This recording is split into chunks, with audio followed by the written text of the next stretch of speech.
Hi hello नमस्कार. इथे मी शिवल्या घेतल्या आहेत. हे बघा, चांगल्या ताज्या आणि छान आहेत. गावाला मिळतात तसेच आहेत. आता मी हे करलवून घेते, म्हणजे एक शिपी बनवते. 5-6 वेळा स्वच्छ धुवून घेतले. आता हे एक शिपी बनवण्यासाठी हे बघा, विळीवर पण करू शकता किंवा सुरीवर पण. उकडवून पण घेऊन त्याची मास्ट काढून बाजूला करू शकता, अशी कालवण.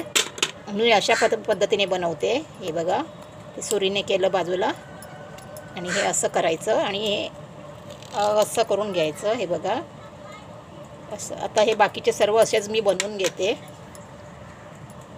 अजून एक दाखवते आणि हे बाजूला ठेवायचं. एक शिपी घ्यायची, दुसरी बाजूला ठेवायची. हे 2 कलरचे असतात, सफेद आणि ब्राऊन कलर, काळा कलर, असे 2-3 कलरचे असतात. विळीवर हे पटकन होतात. याने असं थोडा वेळ लागतो आणि उकडून घेतले तरी चालतात. हे बघा, असे मी आता सर्व बनवून घेते. बघा, हे बघा, इथे मी एक शिपी बनवून घेतली आहे. बघा, एक शिपी टाकून दिली आणि एक शिपी फक्त घेतली आहे. त्यासाठी हे बघा, ते शेंगा बटाटे कापून घेतल्यात. वाटण, कांदा खोबरं लसूणचं वाटण आहे. ही लसूण आहे, कांदा आहे, टोमॅटो आहे. इथे मी कढईत तेल गरम करायला ठेवलं आहे. तेल गरम झालं आहे. आता लसूण घालून घेते.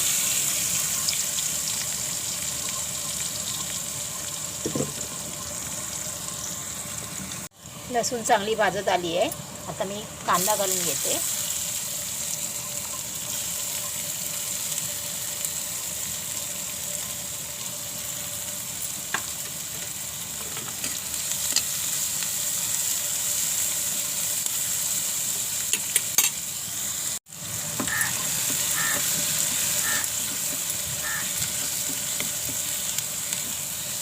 शिवल्या एकदम ताज्या आणि चांगल्या आहेत, मोठ्या पण खूप छान चवीला आहेत.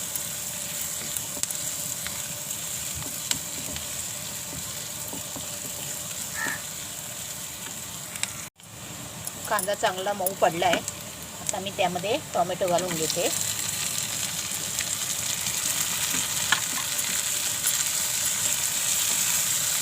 कोकम पण घालणार आहे.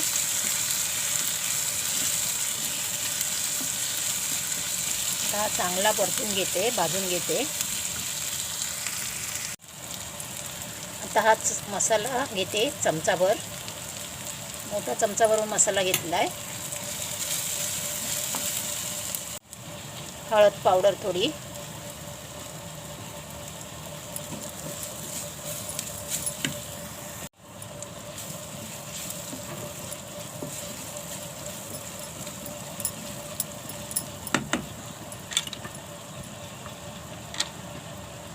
शिंपल्या घालून घेते.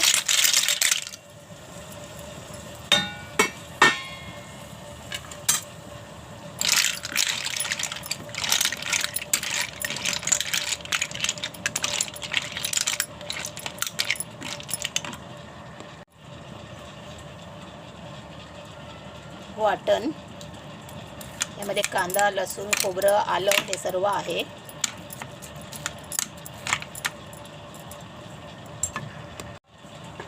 अर्धी वाटी पाणी घालून घेते.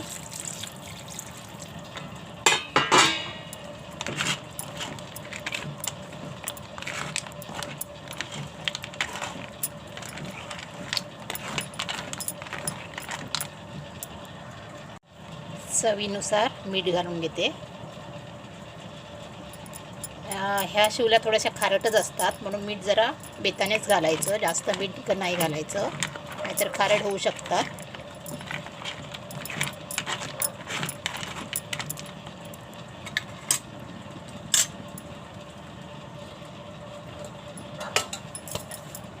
झाकण लावून 10 मिनटं शिजवून घेते. थोडंसं असं उघडं ठेवायचं.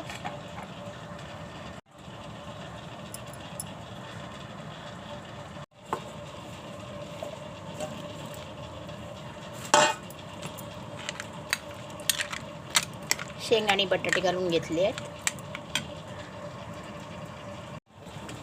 शेंग बटाटं आणि शिवल्या शिजेपर्यंत 10 मिनिटं हे झाकण लावून मीडियम गॅसवर शिजवून घेते. गरम मसाला घालून घेते शेवटी.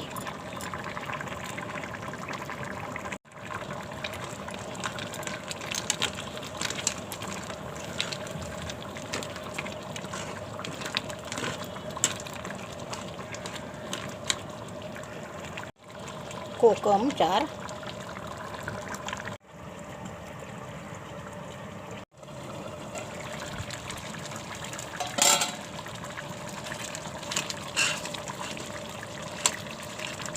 शिवल्याचं तिखलं म्हणजेच कालवण कसं झालं नक्की कमेंट करून सांगा. लाईक करा, शेअर करा, सबस्क्राईब करायला विसरू नका.